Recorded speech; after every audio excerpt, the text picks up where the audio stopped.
good afternoon, all chairperson and also the participant.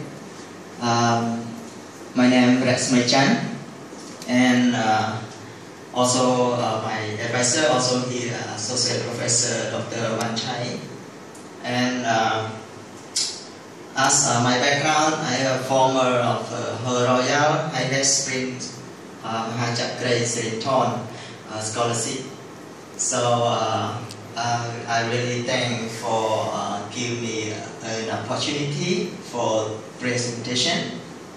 So now go move on together about the education issue in poor urban community in Phnom Penh, Cambodia, how influence youth poverty of macro, meso, and micro level.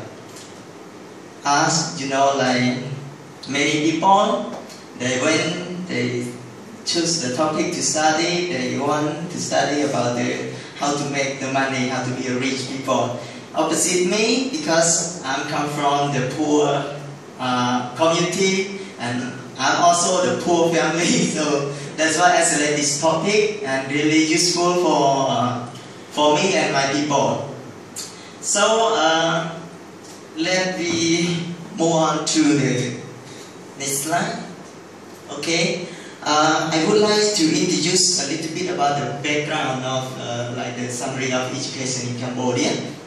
As we know, like this page, I just like give a clue that from 1865 to 2005, you know that. So how the education in Cambodia goes through. And you will see from 1865 until 1953 is colony from the French. So Cambodia education still half, but not really high, just half. And then from 1970 to 1975, education is like highest. And everybody get bored to study, and they have knowledge, high knowledge. But in 1975 until 1979 is very bad condition in Cambodia. We call Khmer Rouge, or the killing field. That, as we know, that most of the people that have educated, they will die, killed by Pol Pot regime. And then later on, from 1979, when the end of the Khmer Rouge, the education in Cambodia start to grow and support from the UNICEF. Also the UNESCO, they have to promote the education and give a lot of the fund. And until now, they will see like every people in Cambodia, they can grow and they got education. It depends on like the slum community that's still there, you know. Since from 1979 until now, slum is still slum. So how we make different? We want to finish. We want to make the slum to be the community development. We don't want to see slum anymore. So almost 35 years still slum. So this the map, and here is the youth in slum community. They study, and you will see like the condition of the class like this. In my objective of my study is to study about the youth education problem in urban poor community. Second is to find out why youth in slum quit out of school in secondary school and high school. And third is to study about the empowerment of non-formal education provided by non-government organizations. Okay, so what is my research methodology? So this research based on I use qualitative research, and I use the descriptive and using inductive approach and to analyze the real situation based on interview and observation. And the key informant in the study will focus 6 parents, 5 village chiefs, 3 school manager from NGO for interview. And the time conduct in 3 months and start from 28 February to 28 May 2014. Most of the interview were talking about 1 and 2 hours. The analyze were using the computer for the data analysis because we need to translate from the type of the tape.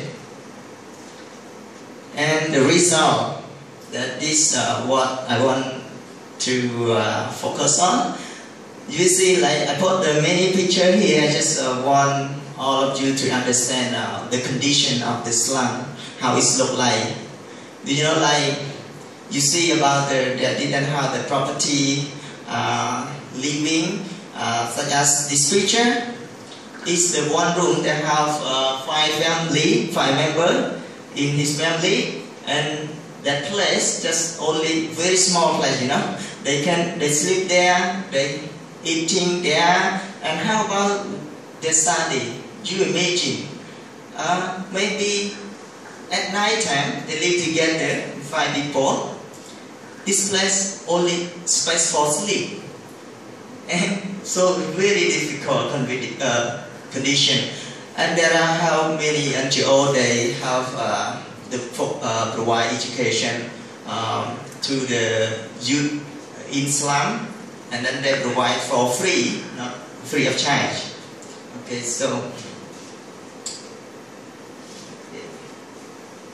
Okay, so this the influence of 3 levels that I would like to introduce. I have to divide in 3 types of the problem that I have found. Is the first is micro level. I focus on the individual and family.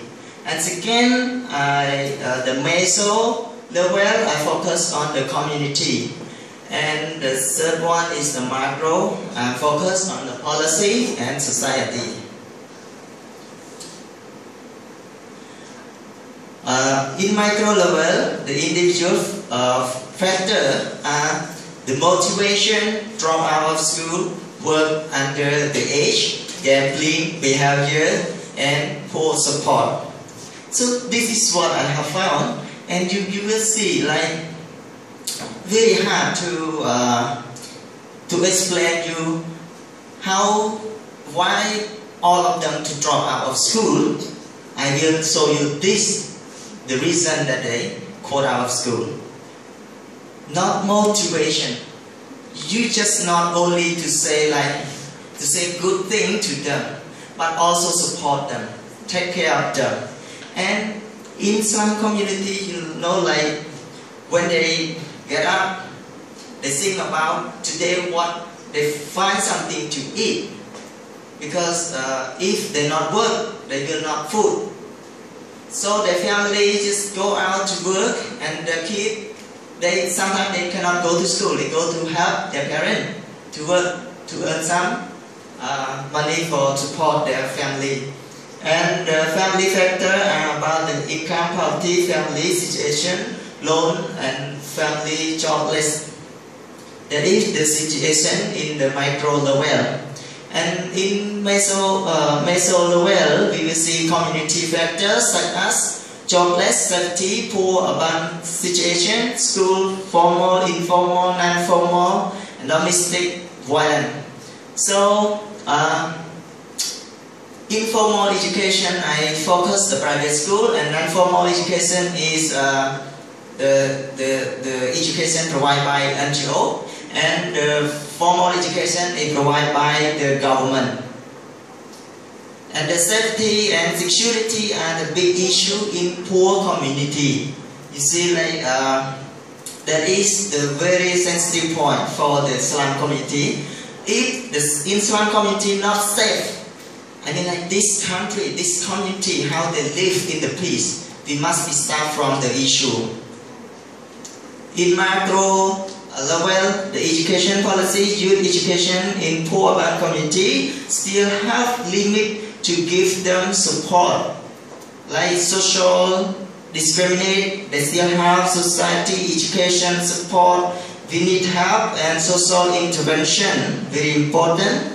And empowerment, like we use the empowerment from the bottom up or like the top down. So very important.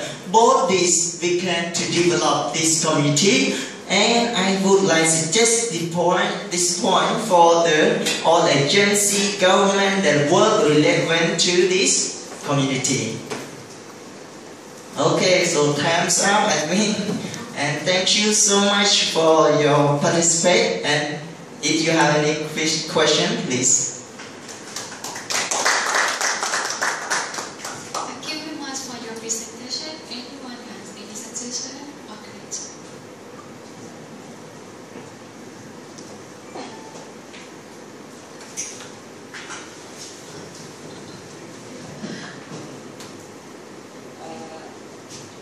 Do you have any suggestion on how to do research? Suggestion how to do the research? Oh, the future. Actually, the research is just a paper, you know. Like me, I have one paper, I have one research about that. And that one research, the one paper that I write down, and I don't want to put it on the table, and then it's nothing change the community. So I want to put it to the practical, to intervention. So in the next future, we will focus about the comparing the education between the slum community in Phnom Penh and compare with the rural area. The poor people, the same, like how they are different between slum, the poor people in city, and the poor people in the rural area. Okay, so. Okay, sir. Yeah, thank you very much. Very interesting. Okay.